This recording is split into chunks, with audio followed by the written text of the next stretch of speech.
দুধ ছাড়া আজ আমি বানিয়েছি আপনাদের দুধ চায়ের রেসিপি। শুনে কি অবাক হচ্ছেন? কোনো রকম কিন্তু এখানে দুধের ব্যবহার হয়নি। পুরো ভিডিওটা অবশ্যই দেখে আমায় কমেন্টে জানাতে ভুলবেন না। চলুন তাহলে ভিডিওটা শুরু করে ফেলছি। তো দেখুন বন্ধুরা, এখানে সবার প্রথমে কিছু জিনিস নিতে হবে। তেজপাতা, গোলমরিচের গুঁড়ো, এলাচ আর আদা গ্রেট করা আর তেজপাতা। সবার প্রথমে যতটা আপনারা চা করবেন সেই অনুযায়ী জল নিয়ে এর মধ্যে দিয়ে দিতে হবে।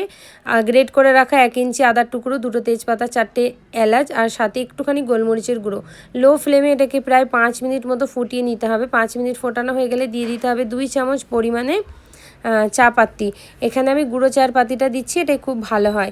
আর এখানে দেখুন আমি বাদাম নিয়েছি 1 বাটি। বাদামের খোলাগুলোকে ছাড়িয়ে বাদামটাকে সুন্দর করে মিক্সিং গ্রাইন্ডে অল্প করে জল দিয়ে ভালো করে মিহি পেস্ট করে এটাকে ছেঁকে নিতে হবে।